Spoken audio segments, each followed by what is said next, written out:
Flo, toi, t'es comment là? Moi, je suis bien. Est-ce que mes yeux sont assez ouverts?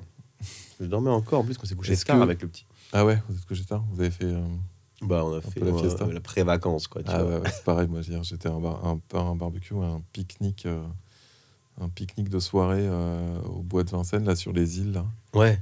Au truc de Saint-Mandé, pour les 58 ans d'un pote. Yeah. Putain, j'ai des potes qui ont 58 ans. Ouais, c'est bien.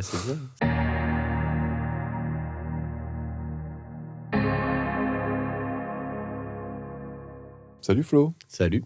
Ça tourne déjà? Soap. Ouais, ça tourne depuis tout à l'heure. Damn. Donc Flo, t'es producteur, ingé son. C'est vrai que j'évite le terme producteur. Ah ouais, t'évites? Parce qu'il est trop confusant, mais tu sais, même en anglais... T'es réalisateur? Pour beaucoup de gens, c'est... Oui, c'est un terme fourre-tout. C'est un terme fourre-tout, puis qui peut être relié surtout aux suites de financeurs. Donc j'essaye d'éviter. Producteur, en anglais, c'est vraiment le... Mais en ciné, par exemple, non. Et donc, du coup, ils ont aussi cette confusion... en musique, pour les gens qui sont en pas... anglais, producteur, c'est c'est uniquement... c'est le réalisateur. C'est vrai, mais comme ils ont le executive producer, machin, il y a aussi une confusion, et du coup, c'est emmerdant. Et en même temps, réalisateur... Il y a aussi cette confusion avec le ciné. Donc, premier échec, déjà, c'est de définir ce que je fais. C'est toujours un peu... j'arrive pas à le faire en un mot, quoi. On va le dire différemment. Tu as un studio, tu accueilles des gens et tu fais de la musique avec eux. C'est exactement comme ça que je m'en tire en général, ouais. Exactement. Ok. Tu travailles beaucoup avec le label Chinese Man. Ouais. Tu as fait pas mal de projets pour eux. Chinese Man Records. Records, coup, ouais. Ouais. C'est ça, ouais. Mais c'est le même donc le label du groupe éponyme. Ouais. Et oui, j'ai réalisé tous les disques de leur chanteur, de leur ancien chanteur live, Taiwan MC. Et tu as ton label aussi, Et j'ai un tout petit label qui s'appelle Audiolingus, et qui, en gros, c'est eux-mêmes, d'ailleurs, c'est les mecs de Chinese qui m'avaient enjoint à l'époque à faire un label pour sortir ce que eux ne voudraient pas, ou des structures plus grosses ne voudraient pas, mais qui trouvent intéressant quand même, mais ils peuvent pas toujours se disperser sur des petits projets ponctuels qu'on peut avoir avec un vocaliste. C'est quoi ton premier échec ce matin? Je pense que je connais la réponse. Alors ouais, j'ai taffé, j'ai mis en scène l'interview, parce que mon premier échec de la journée, ça a été d'être à la bourre d'1 heure ici, et en plus dans les grandes... avec panache, parce qu'en fait, c'est moi qui t'ai réclamé cet horaire matinal, afin de pas... À laquelle on s'est tous tenus. À laquelle tout le monde est venu, les traits tirés, et moi, comme un bolos, j'avais gardé 15h30 sur mon agenda. Donc le voilà. Mais c'est peut-être pas le dernier. On verra. C'est quoi ta définition de l'échec, toi? Comment tu définis ça? Alors, une définition, parce que c'est vrai que ça peut être vaste. Ce que, en tout cas, moi, à quoi ça me renvoie, c'est souvent plus des échecs, on va dire des échecs artistiques, c'est-à-dire ne pas avoir réussi à sortir ce que j'avais dans la tête. Ah ouais. Et notamment, souvent, avec des personnes. Ça peut être des idées de morceaux que j'ai jamais... j'en ai pas mal, des idées de morceaux que j'ai jamais pu... qui n'ont pas pu aboutir. Et mais c'est souvent des gens avec qui j'ai voulu bosser et qui voulaient aussi, hein, sinon ça marche pas. Beyoncé ne m'a jamais rappelé, bon ça c'est pas grave. Mais des gens avec qui on voulait faire un truc à deux, et ça s'est pas fait. Pour des raisons d'agenda souvent, mais aussi juste on s'est vu 1 ou 2 fois et ça a donné rien, et puis des fois tu vas pas t'acharner parce que voilà, il y a une alchimie qui se fait pas à ce moment-là, mais ça peut laisser un petit truc en travers de la gorge. Ouais, je comprends. Aussi des opportunités un peu grosses ratées, mais ça, bon, on aura l'occasion d'en parler, je pense, mais ça, j'ai tendance à moins me torturer avec. Ok.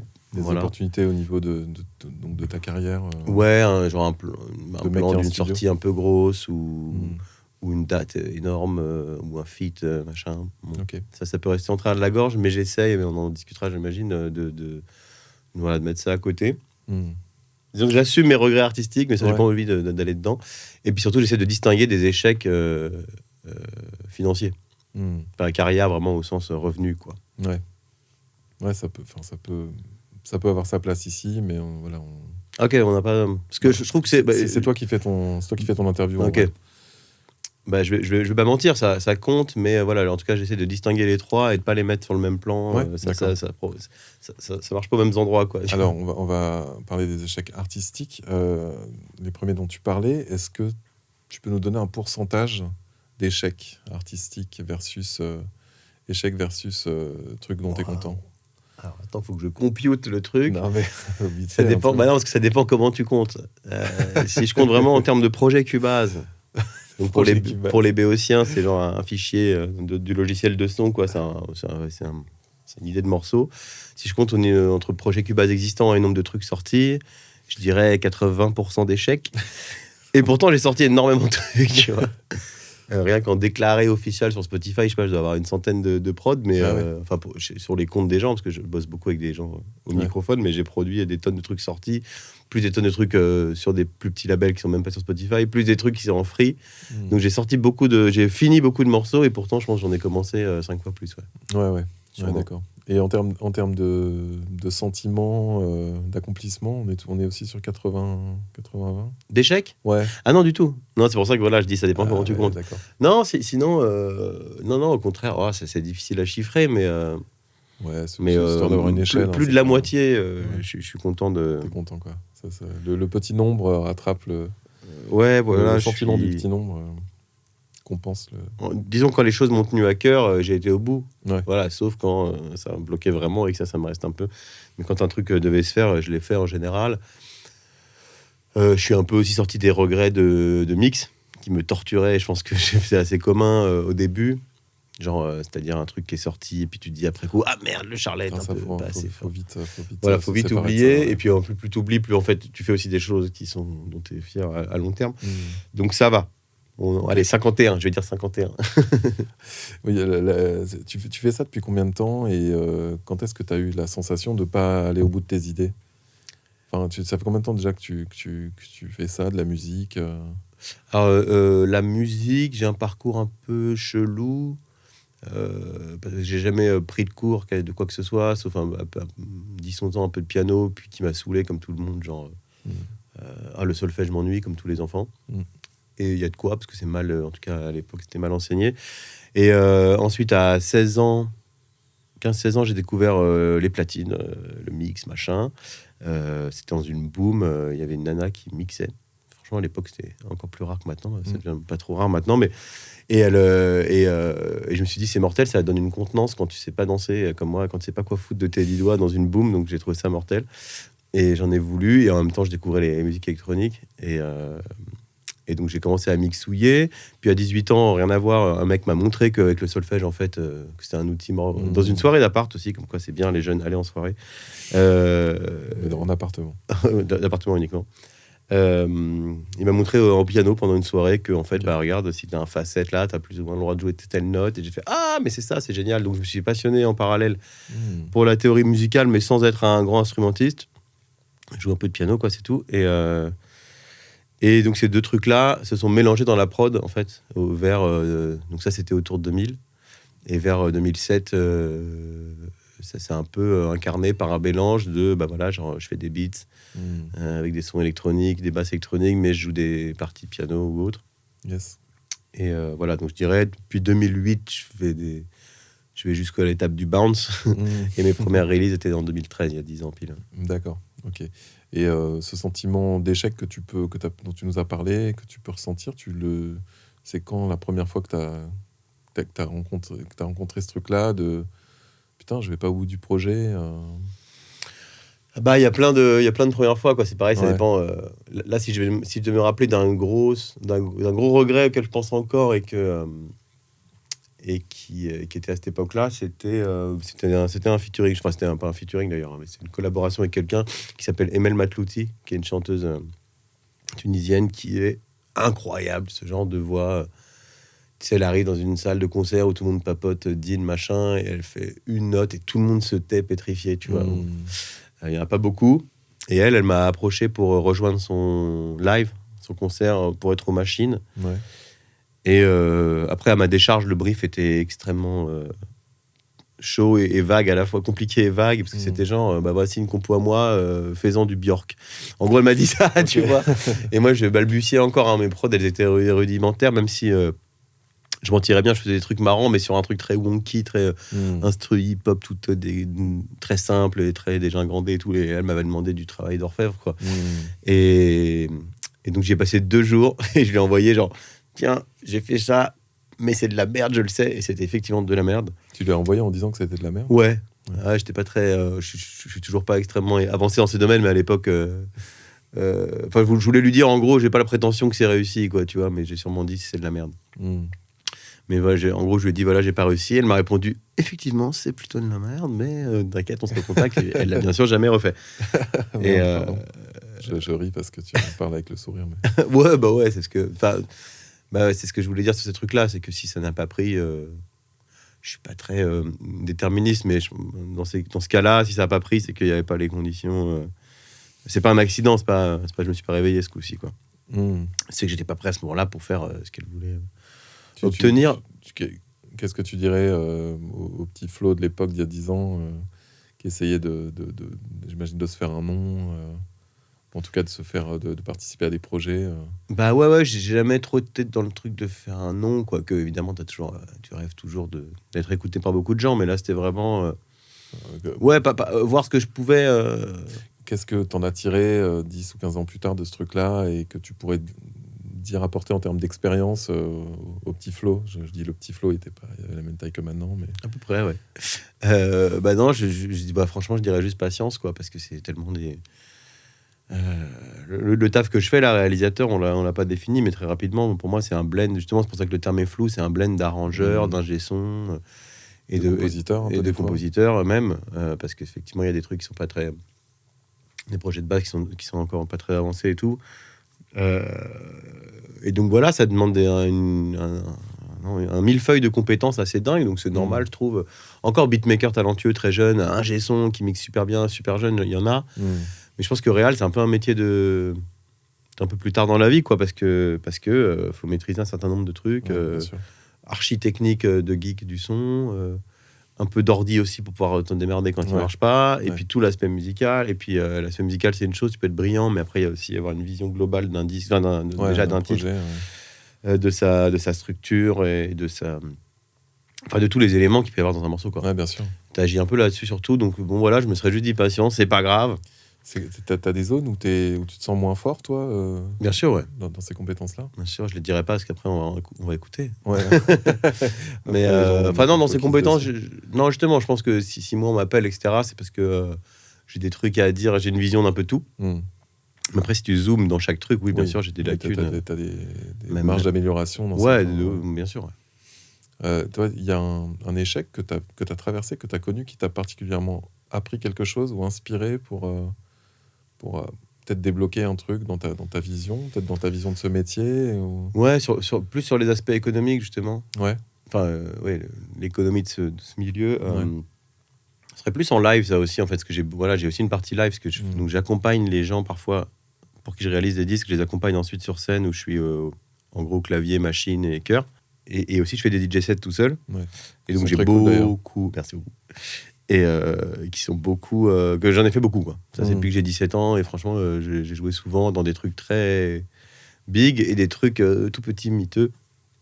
Et ça m'a appris... Ouais, il y a des échecs de salles où ça devait partir en résidence. Et en fait, j'ai fait qu'une date et ça s'est arrêté au bout d'une. Par exemple, ça, c'est des trucs qui me sont restés au travers de la gorge, etc. Mais en fait... ce qui m'a appris, c'est comment ça fonctionne. Et moi, j'étais hyper naïf sur l'importance qu'elle pouvait avoir la musique dans des endroits qui sont quand même des débits de boissons avant tout et où la musique est un produit d'appel.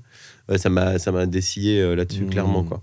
Et tu parlais de notion économique aussi. C'est quoi? C'est sur se faire payer Non, je parle de ça. Je parle de l'économie qui peut déstabiliser un projet, faire qu'un projet se fait pas. Ouais, enfin, comprendre que c'est des endroits qui ont quand même besoin de faire tourner la machine, ça c'est dans le meilleur des cas, voire de carottes et de s'en mettre un max.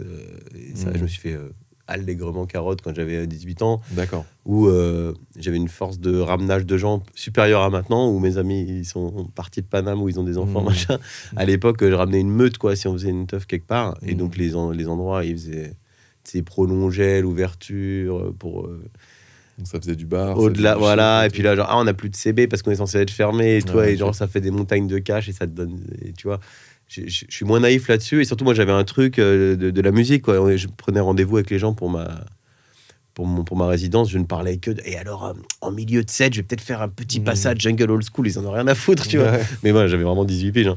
Ouais, c'est bien. Enfin, mais au fur et à mesure, mais je suis resté quand même très, très.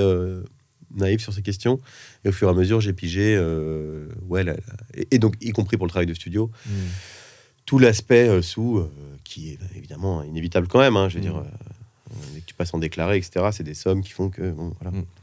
Toi, il y a un échec avec lequel tu te lèves le matin, un truc irrésolu. Ah bah là, on va plus dans la métaphysique, là. Mais, On va où tu veux. que dans le pro. Hein. Mais oui, je pense que oui. Ça peut être, parce que je sais que tu es assez engagé aussi. Ah là, ouais, c'est autre... non, tu parles, Non, je suis enfin, engagé, je suis juste... Non, t'es juste citoyen. Ouais, je suis citoyen dégoûté avec 2-3 notions d'éducation civique, quoi. Mais engagé, pas tellement, tu sais. Ouais. Le seul engagement que je peux faire, c'est de parfois jouer gratos pour des bonnes causes, où on a 1 ou 2 fois levé des fonds, quoi, pour des causes, mais mon engagement, il est pas très... Bon, je te tendais une perche. Mais... Merci. Non, mais non, je vais chialer. Je vais essayer quand même de rester dans le cadre de la musique. Vraiment comme tu veux. Surtout, voilà, dans le contexte. Mais quand bien même, je pense que si, oui, je me lève avec un... Ça fait partie de ma dalle, quoi, de continuer à... Je suis dans ma 40e année, là. Je viens de rentrer dans la 40e année. Bienvenue.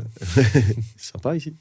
Et comment dire, je pense qu'il y a une part de cette niaque qui doit te rester, là, d'avoir envie de faire des sons et de faire des nouveaux trucs, et d'attaquer un truc jamais fait, de bosser avec de nouveaux gens, qui fait partie qui est constitué d'un sentiment d'échec, de j'y suis pas arrivé. En fait, voilà, le côté j'y suis me terrifierait de ouf, quoi.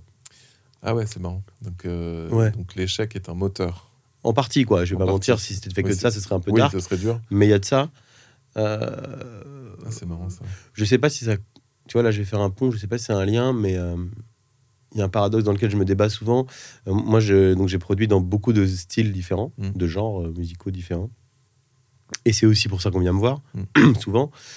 Mais ça devient un peu nimp, quoi. C'est-à-dire qu'au début, j'étais quand même très raga hip-hop, avec des injections. Donc déjà, c'est deux esthétiques. Ouais. Avec des injections, parce que j'aime beaucoup la musique anglaise, avec des injections de musique électronique. Donc ça fait déjà pas mal de trucs.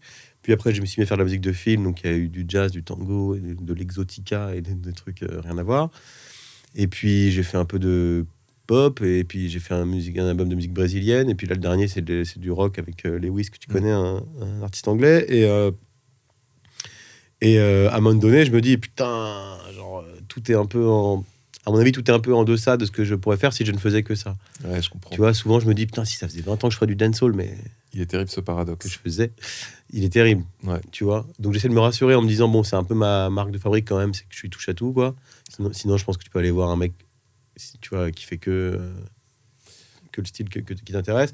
Donc les gens en général ils me demandent, tu vois, que soit un peu que ça parte un peu dans tous les sens. Et ouais, parce que quand tu te mets dans, enfin c'est dur, je trouve, d'avoir l'esprit focus dans qu'un truc. Déjà, même, je pense que si tu vas à droite à gauche dans les styles, c'est que déjà t'aimes ça. Tu vas pas dans des trucs que tu connais pas, que t'aimes pas.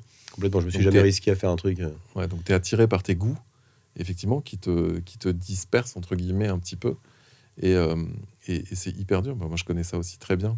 Donc, mais ça, c'est peut-être le cas pour nous qui avons un studio aussi. Donc, des fois aussi, on est juste recordeur. J'ai rajouté l'image, moi, en plus. Oui, en plus. Ouais, donc là, c'est tout part. N'importe quoi. Non, mais tu vois, genre, on est recordeur, donc on fait venir des gens.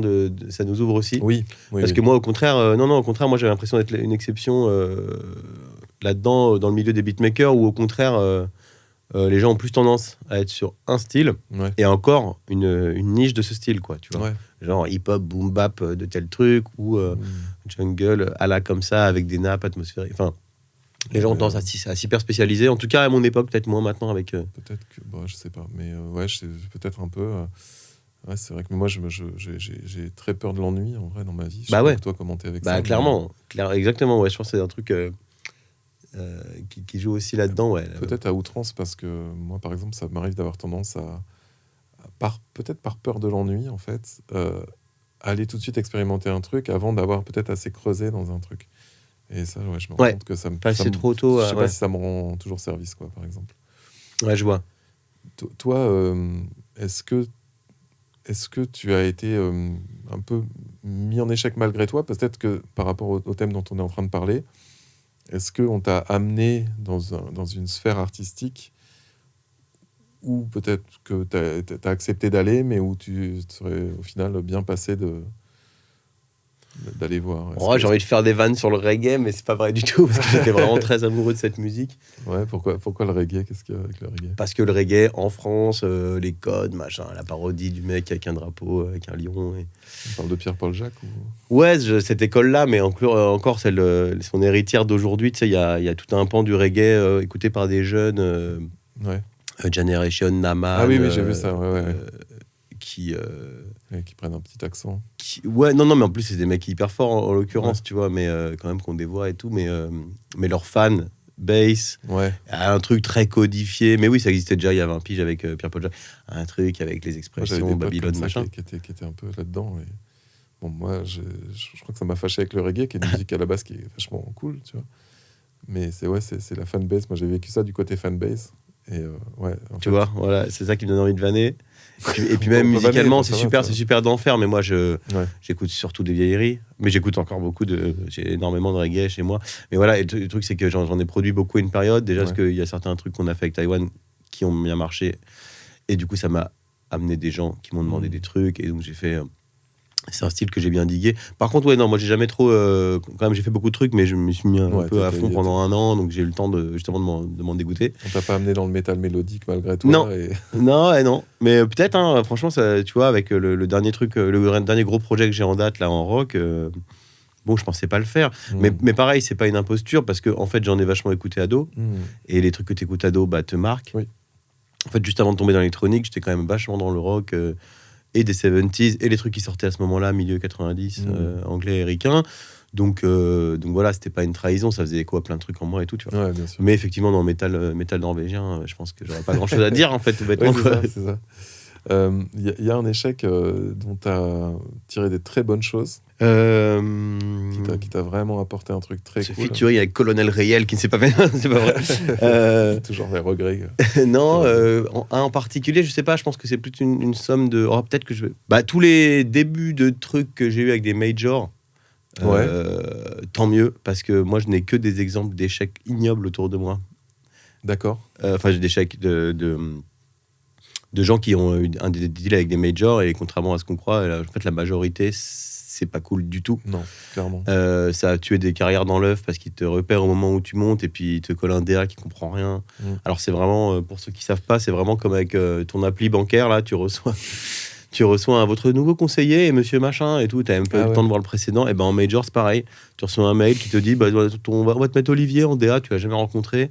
Il est censé faire la direction artistique de ta vie. Enfin, déjà, c'est impensable. C'est le capitaine de ton projet, quoi. Et tu le connais là. Et voilà, tu le valides pas et tout. Déjà, c'est dingue. Ensuite, ils peuvent être injoignables parce qu'ils gèrent plein d'artistes et évidemment, ils mettent le focus sur leur gros. Donc, ne pas être la tête de gondole, je parle des majors, mais aussi des indépendants un petit peu gros. Ça peut être une cata. Et en plus de ça, ils peuvent te filer une avance pour un peu t'amadouer parce que voilà, quand t'as 22 piges. T'es serveuse ou je sais pas quoi, et qu'on dit tiens, voilà 20 000 balles, comme ça tu peux arrêter. Mais en fait, tu leur dois. Alors, c'est en avance et tout, ils t'envoient pas les huissiers, mais ils se servent sur tes revenus futurs dans la musique, même si tu fais complètement autre chose. Ouais, et des fois aussi, tu as des cas de figure. Moi, j'ai eu des témoignages comme ça. Alors, c'était des impressions. C'est difficile à prouver, mais où les gens ont l'impression de se faire signer. Et en fait, c'est juste pour pas être récupéré pour par pas aller un ailleurs. autre. Exactement. Pour pas aller ailleurs, Franchement, pour bloquer ce truc-là. Sauf que ce truc-là, c'est une personne, c'est un artiste qui exprimera pas ce qu'il veut. Et c'est terrible. Ça empêche le développement d'eux, parce que vraiment, ils n'ont pas le droit d'aller ailleurs, ils n'ont pas le droit de sortir le truc. Donc, ils finissent par changer de blase parfois pour pouvoir. Tu repars à zéro, quoi. Et voilà. Et effectivement, ils sont allés dans le conspirationnisme. Le fait pour pas que ça aille à la concurrence peut être une des raisons. Parce qu'au final, le label qui fait ça, finalement, il perd du temps et puis il met des sous qu'il va récupérer lentement. Donc, je vois pas trop l'intérêt. Ou c'est juste une désorganisation massive peut-être et aussi. des gens qui bossent un peu comme des poulets sans tête et machin part ailleurs parce qu'il a un meilleur plan, donc il faut trouver un remplaçant. Tu vois, ça peut être plein de raisons, mais en tout cas, moi j'ai effleuré des trucs comme ça avec des collabs que j'ai. On a commencé plusieurs fois en plus. Hein. Ouais. Et c'est toi qui n'es pas allé ou comment ça s'est passé? Non, c'est qu'au bout d'un moment, c'est des histoires différentes à chaque fois, mais au bout d'un moment, leurs attentes, on n'arrive pas à les. On n'a pas, soit pas envie, soit on n'arrive pas, tu vois. Toi, t'as signé un contrat d'artiste? Non. Non, t'es resté. Non, pas moi. Mais après, j'ai collaboré avec des gens qui y étaient. Et j'ai pas envie de balancer les noms, etc. Pas du tout obligé, mais les trucs les histoires sont super tristes, quoi. Et ça, même, c'est des gens qui parfois ont carrément arrêté la zik pro parce que c'est vraiment cuisant, puis c'est sur 10 piges, et, tu vois. Ok. Et donc moi, voilà, c'était jamais pour moi, j'ai pas de projet perso vraiment, hein. J'ai sorti quelques tracks sous mon nom, mais moi, je produis voilà, pour des gens au microphone. Et ces trucs-là m'ont emmené parfois à machin, ou des gros deals de pub. Et juste après, j'étais dégoûté. Et en fait, je pense que il y avait plus de chances en fait de pas du tout que ce soit pas du tout le jackpot, quoi. En fait, parce qu'une fois que tu as passé ce step-là, ça veut pas du tout dire que ça y est, je suis dans la cour des grands. Comment tu te défends, toi, contre l'échec? Ton arme, quoi, contre ça, c'est quoi? C'est la drogue. Vous couperez au montage. Non, là, je vais être cucu à praline, mais c'est l'amour de la musique. Bon, c'est pas cucu, l'amour. C'est ne pas oublier. Non, mais j'aurais aimé le formuler de manière plus punk. Mais non, c'est cool, t'inquiète. C'est ça, quoi. C'est garder de l'enthousiasme. Donc, écouter des trucs, toujours. Chose que je dis là, mais que je fais très mal. Je pense qu'on a tous le même souci aussi quand on passe la journée dans les enceintes. C'est difficile de. Quoique toi, j'ai l'impression que tu écoutes pas mal de. Non, mais dernièrement, ouais, parce que j'écoute le système, parce que j'ai changé des trucs dans le studio, plus, et que, donc il faut que je me refasse un peu au son et tout. Mais non, je suis un mauvais élève aussi. Ouais. J'essaye, mais je digue plus beaucoup, moi. Tu vois, avant, j'étais un gros digger de soul, de funk et tout. Là, j'ai pas le temps. T'as vu, après 2 enfants. Et voilà, tout, enfant plus le fait à notre décharge de passer la journée la tête dans les projets des autres. Voilà, c'est difficile de rentrer chez soi et de se dire j'ai envie de machin. Et encore, hein, quand je dois tester un casque ou un système et tout, je vais avoir tendance à dire alors comment sonne Kind of Blue, tu vois, un album qui a un demi-siècle plus, ouais, c'est ça, plutôt que le dernier truc. Mais bon, après, voilà, comme je suis DJ, je digue beaucoup les nouveautés, mais dans un style quand même très restreint de musique dance floor. Ouais. Après, j'ai quelques marottes, je vais beaucoup sur Bandcamp, des trucs que je suis, voilà, mais je suis pas en fait, je suis pas à la page de ce qui marche. Mais est-ce qu'on peut être à la page, quoi? Quand même, je veux dire, quand je traîne avec mes camarades, mes homologues qui font à peu près le même taf que moi, ils savent quand même très bien les trucs qui cartonnent en musique urbaine. Ouais. Et moi, par exemple, ça, je fais pas trop. Je suis toujours un train de retard. Moi, j'ai essayé ça. J'ai essayé il y a 4-5 ans d'écouter beaucoup de rap, notamment, parce qu'il y avait beaucoup de ça à l'époque. Et franchement, j'ai eu des belles découvertes et des trucs aussi. Alors, il y a un truc qui m'a étonné, mais on peut peut-être en parler. C'est une espèce de... Ça a créé une dichotomie entre le producteur, enfin le produceur, et l'ingé son que je suis, tu vois. Par exemple, j'ai écouté des projets comme Moa La Squale, par exemple, qui cartonnaient à ce moment-là et tout ça. Et t'écoutes, et franchement, pardon si... Le mix, c'est pas ouf? Non, c'est pas ouf. Ouais, souvent, il y a des trucs qui cartonnent. Et tu te dis, en fait, c'est produit à la chaîne. Enfin, tu vois, la logique d'artisanat que peut-être nous, on essaie encore de mettre en place et tout, elle est un peu... ça a changé, en fait. C'est une espèce d'industrialisation cheap du truc. Et ça fait vieux con de dire ça. Non, du tout. Mais c'est... non, mais moi, je suis paradoxe. Je suis... comment dire? J'ai une vision paradoxale de ça.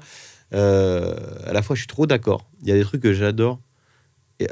J'ai du mal souvent à savoir ce que c'est le master ou le mix, parce que ça peut, comme j'ai pas accès au mix non masterisé, je sais pas dans quelle mesure c'est quoi. Mais puis surtout avec la loudness war machin, tu sais, il y avait quand même des résultats dégueulasses. Et notamment en major aussi, peut-être où ils mettent, je sais pas, des pressions de deadline, où ils parlent mal à l'ingé, j'en sais rien, où ils ont surtout, excuse-moi, je vais faire le hater, mais où ils ont pas les capacité en fait de juger si un truc est ok ou pas. Et donc comme tu dis, quand c'est produit à la chaîne, peut-être que l'ingé des fois il back, parce que ce soit des trucs de major, moi, des trucs dont je te parle, hein. Ça a peut-être été accéléré par des majors, mais à la base la production elle est maison, je pense. Ok, alors mais à ce moment-là c'était normal que ça sonne mal aussi, parce qu'ils faisaient ça des fois sur des Logitech. Mais c'est cool, c'est cool et à la fois surprenant et à la fois chiant en vrai au fond de moi de voir que c'est des trucs qui cartonnent et que c'est pas ouf en son. Et c'est là la partie, c'est là le paradoxe, c'est que moi je me dis c'est rassurant, c'est-à-dire que la musique triomphe toujours, qui vaudra mieux un morceau qui sonne médiocre mais qui provoque une émotion plutôt que l'inverse. Mais bon, je suis d'accord. Par contre, je suis là genre pourquoi je me fais chier. Mais tu vois, du coup, ça relativise un petit peu notre vision de faire des bijoux. Ouais, c'est ça. Et est-ce que pour autant ça change ta façon de travailler? Non. Ah non. Non, justement, moi je me dis putain, si ça peut sonner mieux. Oui, c'est ça, tu cherches la valeur ajoutée. Mais si jamais je trouve que ça sonne mieux ce que je fais que ça, et on va pas se mentir, fallait arriver au niveau sonore, au volume sonore, parce que in fine, c'est toujours ce qui va se passer. Non, mais tu mets Ozone 11. Mais bon. Non, et j'avais écouté aussi le dernier album à l'époque de Seth Gecko, que j'avais pas aimé spécialement. l'album, mais j'avais trouvé qu'ils étaient super bien produits. Ouais, il y a quand Genre, même, voilà. Purée, la prod. Dans ce qui a cartonné, il y a eu des trucs fins. Parce qu'il y en a qui vont encore voir des ingé-sons historiques de la place, machin. Mais je pense que lui, c'est un ancien et qu'il a cette approche. Je Après, me demande je vais moins- qui c'est. Je l'ai su, putain. Mais on a le droit de dire des gros mots, c'est comment Je crois qu'on mettra des On mettrait bips, des bips, des poètes. Ouais, on mettra des sons pour de la canard. classification On mettra YouTube. point. Voilà. Mais je vais essayer de me retenir surtout. Mais PNL, Ouais. c'était ouf. Bah ouais, les PNL, reverbs et tout, écouter au casque, c'était quand même de l'orfèvrerie. Alors que musicalement, je vais pas te cacher que j'étais pas dingue. Donc voilà, Ouais, moi je trouvais que c'était vraiment dans le haut du panier au niveau des trucs intéressants, PNL. Ouais, non, mais de toute façon, ils avaient leur patte. Je respecte, moi, tous les gens qui créent un truc qui ne ressemble qu'à eux. Tu vois, moi, je respecterais toujours Bien ça. sûr, Mais bien non, sûr. moi, ça me parlait pas, leur façon de péra. C'était pas... T'as ton meilleur pote producteur comme toi qui vient de vivre un gros échec. Qu'est-ce que tu lui dis? Chais. Bien fait. Alors, je sais pas, attends, faut que je matérialise ce meilleur pote, parce qu'évidemment, j'ai beaucoup d'amis qui font la même chose que moi, mais beaucoup sont quand même dans la même optique, un petit peu, Bah oui. de loser de l'underground. De loser de l'underground, résilient et Ouais, et exactement, motivé. et qui garde la foi, qui garde la pêche. Et Non, passionné. ça nous a... Parce que, du coup, je réponds pas du tout à ta question, mais je vais le faire. Vas-y. Mais ça nous a fait drifter lentement. Les gens qui croient encore à... Je dis pas... Je pense pas de mal d'eux, et j'en dis pas non plus, mais genre c'est pour ça que je devrais pas dire qui y croient, mais en tout cas qui sont encore dans cette optique de quand même aller vers le haut de cette industrie, de viser les gros trucs, de scorer, quoi, comme on dit. Je leur en veux pas du tout, et je comprends, et même parfois certains réussissent et c'est de la balle, mais ça nous a éloignés peu à peu.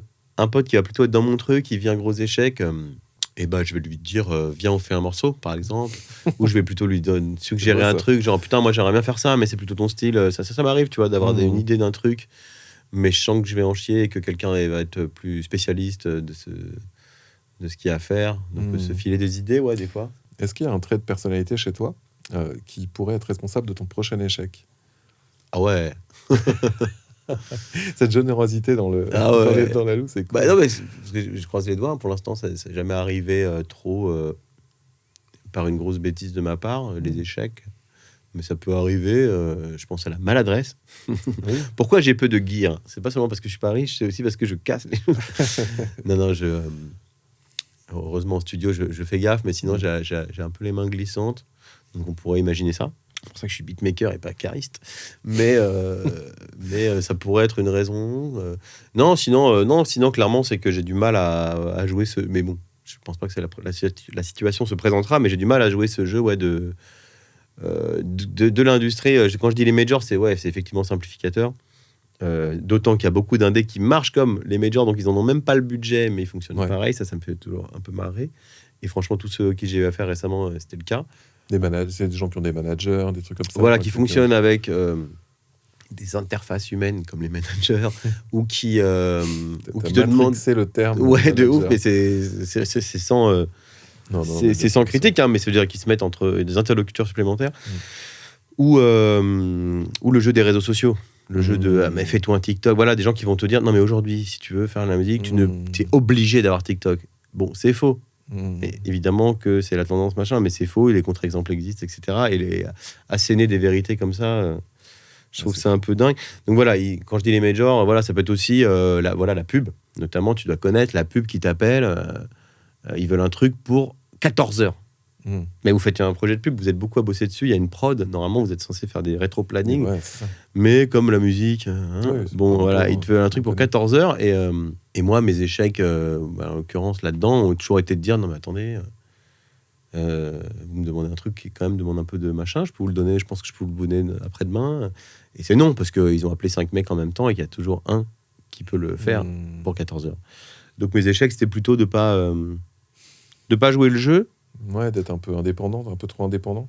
Moi, jamais je te reprocherais ça. Mais... Non, bien sûr, je ne me prends pas comme un reproche, mais oui, comme un peu un vieux... Moi, j'ai une façon de bosser qui est un peu comme un vieil artisan, un cordonnier ou un peintre, qui est là dans son truc, et gribouillé, quoi. Donc, mais la différence, c'est que pendant longtemps, j'en souffrais. Enfin, j'étais dégoûté.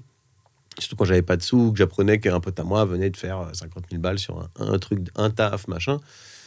Mais voilà, ce qu'on voit pas, c'est la partie émergée de l'iceberg, où peut-être qu'il a taffé gratuit beaucoup de fois avant de se faire prendre un truc, peut-être qu'il s'est fait piquer ses idées, Là, je parle des appels d'offres et tout, tu connais le Ouais. système. Ouais, tout ça, on le voit pas, quoi. Le gars, il va surtout dire hey, je viens de faire ça, mais il va pas te dire la trim. Donc maintenant, en fait, c'est ça, c'est que je l'ai appris au fur et à mesure et que maintenant, je ne le regrette pas. Ouais, Mais je pense que si échec il y a encore, ce serait ça. Mais c'est pour ça que voilà, je voulais distinguer les échecs de carrière. On va pas se mentir, ça en reste. Quand tu as une opportunité que tu passes à côté, bon, on peut toujours appeler ça un échec. Mais j'essaye de le distinguer, je te dis, des trucs plus. Des idées qui sortent pas. D'un chanteur qui te dit putain, j'aimerais trop une ambiance à la tel truc, et puis tu n'arrives pas à lui faire. Ça, j'en ai pas mal, hein, des gens que je trouve super. J'en ai cité une tout à l'heure, mais voilà, ça jalonne. Jusqu'à il n'y a pas très longtemps, quand même, des rencontres qui n'ont pas lieu et tout. Ça, je trouve ça triste. Mais ça n'empêche pas de dormir, mais je trouve ça triste. Alors que les trucs de carrière, je sais très bien que voilà, c'est pas fait pour moi. J'ai quand même beaucoup d'amis qui se sont dit vas-y, je fais ça pour pouvoir après faire dans mon temps libre et avec l'argent que ça m'aura généré, faire ce que je veux. Et quasiment aucun ne fait ce qu'il veut aujourd'hui, parce que ça prend un temps fou déjà, même si ça te formate, tu finis par oublier bien sûr. à quoi ça passion, ressemble. ça s'éteint, quoi. Et déjà, ouais, il y a ce feu dont on parlait tout à l'heure, là, qu'il faut quand même garder. Mais même quand ils restent, ils viennent pas forcément blasés ou aigris, mais en fait, ils oublient aussi leur propre vision de gars de 20 ans. C'est un peu ça que j'essaie de maintenir. Peut-on garder sa vision de gars de 20 ans. Bah voilà, c'est un peu ce combat d'une vie, quoi, en musique. Ouais. Et, non, mais même pas qu'en musique. Mais sûrement dans d'autres trucs aussi que je connais moins. Mais en fait, ils oublient parce que on t'explique tellement des trucs. Faut pas que le refrain il arrive trop tard, ou je te dis un truc au pif comme ça. J'ai vu des trucs comme que tu ça. les intègres. Ouais. Moi, j'ai vécu le truc où tu commences à trop appliquer les conseils comme ça. J'ai lu des bouquins là-dessus et j'ai vu j'ai même suivi des formations là-dessus. Où, en fait, le truc du formatage, j'ai un bouquin là que j'ai mis, je crois, dans les toilettes, qui est... Comment faire un hit. Ouais, comment faire un hit. Et en fait, à la fois, c'est passionnant parce que ça t'apprend les dessous de l'industrie de la musique aux États-Unis et tout ça. Donc, c'est hyper intéressant. Et à la fois, en fait, les enseignements de ce truc-là, ils sont terribles parce que ça ferme un truc de créativité et... De ouf. En fait, moi, je dis toujours la métaphore du fromage, quoi. Mais c'est vraiment comme si tu as envie de faire des petits crottins de Chavignol avec une forme chelou et des couleurs et tout. Et puis, on t'apprend comment faire du Babybel, quoi, vraiment. Bah oui, parce que c'est plus efficace, ça se vend plus. Bah, même pas... Enfin, si, ça se distribue plus. Ça se distribue plus, oui et non. Enfin, après, ma vision, elle est biaisée par mon propre parcours. Moi, j'ai un petit hit. Enfin, j'ai 2-3 trucs qu'on fait plusieurs millions sur YouTube, parce que voilà, j'imagine que c'est comme ça qu'on détermine un peu maintenant. Ouais, c'est une échelle. Et c'est une des manières d'eux. Et parce qu'il y a des styles musicaux, je veux dire, où il n'y a pas de vente. Et d'autres où, au contraire, ça va être en Fnac, en CD encore physique, et tu vas sur le YouTube et il y a 200 vues. Enfin, il y a quand même des genres musicaux, des publics qui consomment la musique différemment. Et voilà, moi j'ai eu quelques petits machins et un très gros, mais qui est un pur accident. Et en plus, quand je dis très gros, la majorité des vues vient d'Amérique latine, donc pas un endroit où je vis. Mais ça a marché là-bas, quoi. Et ça a été fait complètement de manière accidentelle. Et au niveau structure et tout, c'est pas novateur, mais c'est pas non plus hyper formaté comme morceau. C'est très classique quand même, hein, je veux dire, mais on l'a pas fait dans une optique de il faut respecter. Et donc voilà, ma vision qui était déjà un peu pirate, maintenant à cause de ça, voilà, genre j'ai fait un petit hit, quoi, petit, hein, mais c'est genre 50 millions de vues quand même sur YouTube, c'est beaucoup plus que ce que j'ai sur mes autres trucs. J'en ai plein, ils en ont 60. Hein. Et puis c'est même plus que certains morceaux big, quoi. Donc voilà, j'ai mon mini hit dans un style, dans une niche, etc. Mais je vois qu'il est arrivé par total enthousiasme du moment, sérendipité, des accidents comme ça, mais qui sont la conséquence de tout ce que tu as fait avant aussi, de tes échecs passés. Et donc voilà, le côté... c'est effectivement intéressant, le côté dessous de l'industrie, etc. Mais je pense qu'il faut le lire et l'oublier aussitôt. Ouais. Mais un petit peu comme le solfège, quoi. C'est ça. Tu vois, lis-le, mais ça aussitôt, parce que c'est mortifère, mais ça contient des éléments vrais, mais attention, c'est beaucoup plus vivant que ça. C'est plus une référence éventuellement, mais faut pas que ce soit trop présent quand tu travailles, parce que sinon ça te...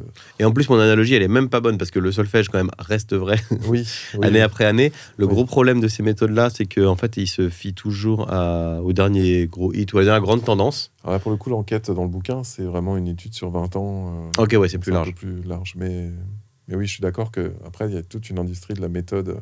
J'en veux plus parce qu'ils te disent toujours bon alors faut faire ça, et en fait tu crames au bout de 3 phrases qui sont en train de te décrire le truc du moment. Voilà, comme quand il y a eu le cloud rap à la PNL ou ce qu'on appelle Afrobeat, là, les trucs saccades à la Niska, ou avant, 10 piges avant Kanye West, j'en sais rien, mais à chaque fois, ils te sortent en gros les 3-4 phrases de oui, il faut faire ça. Ok, j'ai compris, Michel, tu veux faire le truc, t'as pas d'idée en fait, tu veux juste copier le truc qui marche, mais le temps qu'on le fasse et que ça sorte, ce sera plus vrai. Et en fait, cette industrie, elle se fait toujours emmener par des game changers qui arrivent à un moment avec un truc qu'on n'attend pas. Et ça, ils ont toujours pas l'air d'avoir pigé, quoi. Mais c'est normal, c'est une logique de. T'as des sommes d'argent importantes à allouer. Donc voilà, comme en industrie alimentaire, tu vas. Sur 10 projets signés, il y en a peut-être 5 qui vont être développés, peut-être un qui va gagner. Donc tu vas limiter les risques. Ouais. Et pour moi, ils se plantent de ouf. Ils se plantent de ouf là-dessus parce qu'en fait, non, il faut. Alors, bien sûr que c'est dur de savoir comment on va changer le game. Mais en tout cas, il vaut mieux, à mon avis, arriver avec des trucs sincères. Tu vois, la niaque de quelqu'un qui sort son truc et c'est son truc et on va voir si ça marche. Évidemment, on peut polir un peu ce qu'il fait. Attends, là, j'ai l'air de dire. On s'en fout, mais moi, mon taf, justement, c'est de rendre écoutable des trucs qui arrivent un peu bruts. Je dis pas que qu'il n'y a pas de règles, etc. Mais vraiment, leur façon agroalimentaire de faire la bouffe, non seulement elle n'est pas bonne, mais en plus, elle ne marche pas. Parce que souvent, le temps que ça sorte, il y a déjà une autre mode. Et le gars a juste l'air d'être un énième clone du truc qui marche. Et donc, très souvent, il se plante, quoi. Et donc, ton prochain échec, c'est quoi ? Ça peut être plein de choses. J'ai pas mal d'idées. Je regarde un peu, je me tâte. Ah putain, j'ai envie de dire un truc complètement interdit, mais c'est peut-être le deuxième album de Lewis dont je suis super fier. Non, qu'on salue amicalement. Luca, un artiste avec qui j'ai adoré bosser et tellement on a adoré bosser, on a fait plus de 30 morceaux en se voyant 2 jours par semaine pendant 1 an et on en a fait 2 albums et en fait on a un petit succès critique en Angleterre d'où il vient, mais alors en France. Je suis même pas venu vous voir en live. Vous avez joué ? On a joué qu'une fois, t'inquiète. Ah ouais, qu'une fois. On ne t'en veut pas. On a joué une fois à main d'œuvre en février 2023. Et j'espère la bergerie. Ouais, ce serait bien la bergerie. Je sais pas si ça plairait à la programmation de là-bas. Mais en tout cas, moi, je suis très content de ce qu'on a fait. Et visiblement, moi, j'ai écouté, je trouvais ça super. Bah ouais, il y a des gens, tu me fais plaisir.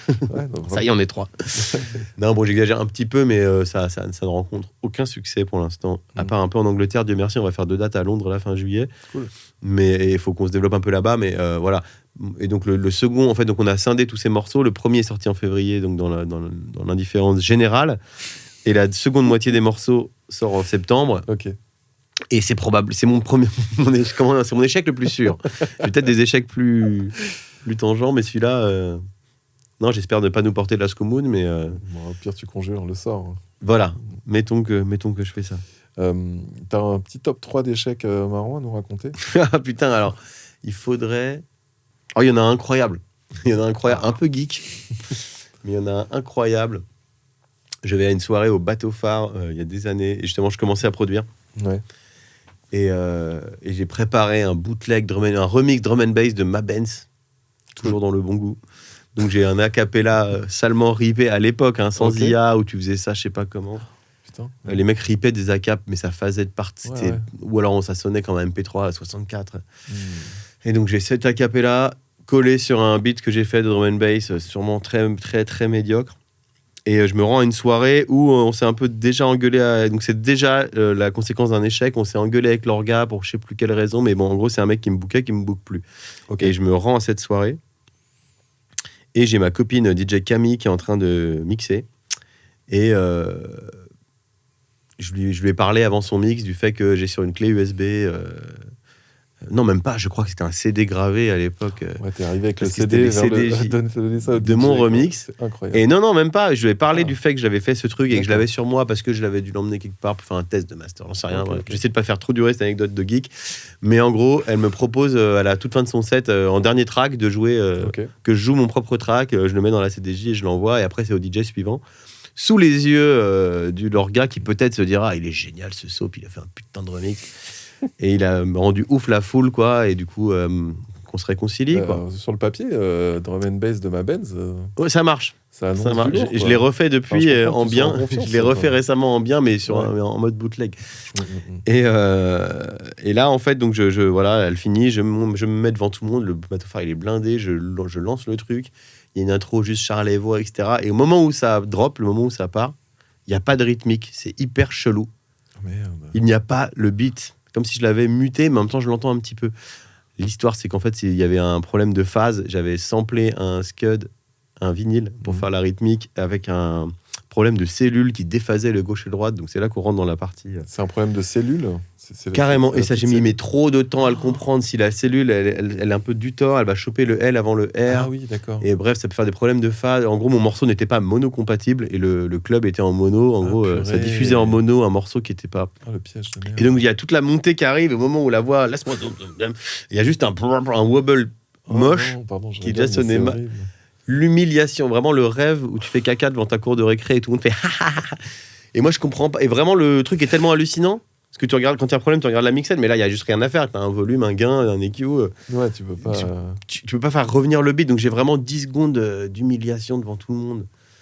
C'était horrible. Et bien sûr. Je me suis beaucoup intéressé à la monocompatibilité. C'est vraiment, ça m'est. Non mais vraiment, tu vois, j'ai acheté un contrôleur où il y a un mono switch au doigt là pour pouvoir faire à tout moment parce que genre. Oui, c'est traumatisant. Traumatisant comme ça. Voilà, on peut le mettre en top 1, on peut mettre Emel Matlouti en 2.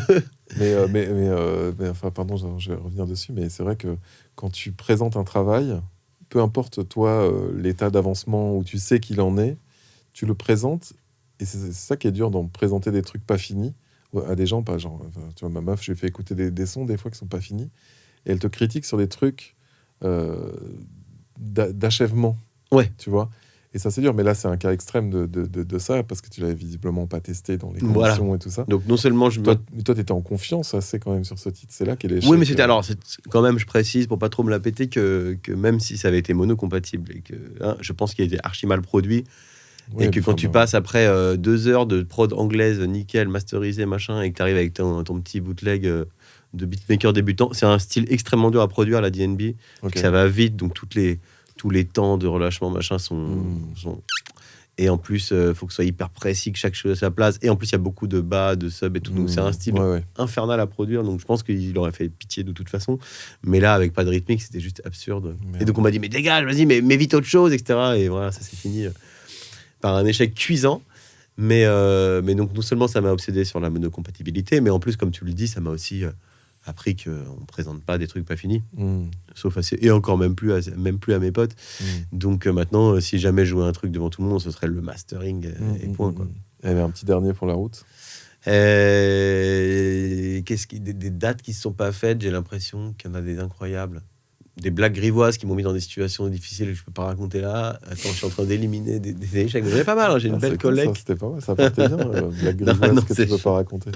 Quand j'ai mixé à Disneyland et qu'on m'a engueulé, qu'on est venu m'engueuler parce que je jouais du Disney et que apparemment il fallait surtout pas jouer du Disney à Disneyland, et je ne savais pas. Quand ils font des teufs genre pour les employés, des trucs comme ça. Non, c'était un truc, tu sais, ils ouvrent le parc jusqu'à tard. Ah oui. Et t'as des concerts de jazz, en l'occurrence, il y avait genre des Didi Bridgewater, des trucs de ouf dans les salles de concert. Et en fait, quand les gens déambulent dans le parc, il y a des disques jockeys. Voilà, dont moi. Meilleur taux horaire de ma vie, et franchement un des sons de système les plus incroyables. Et en plus, t'es planqué dans le décor, donc tu vois même pas. Et vraiment, les morceaux, je les redécouvrais et tout. Donc c'était super à ce niveau-là. Mais je me suis fait engueuler parce que j'ai joué des morceaux de Disney en pensant que c'était le moment et qu'il fallait pas. Bon, c'est un petit échec, mais je le trouve rigolo. Ouais, c'est rigolo. Bon, on peut se quitter sur ce Disney. Ouais, alors je suis sûr que je pourrais en retrouver, mais ce sera dans les bonus. Dans les bonus. Tu repasseras en off, on mettra une caméra. Vas-y. Tu nous raconteras tout ça. Merci Flo. Merci à toi. On va retourner là-bas. Allez.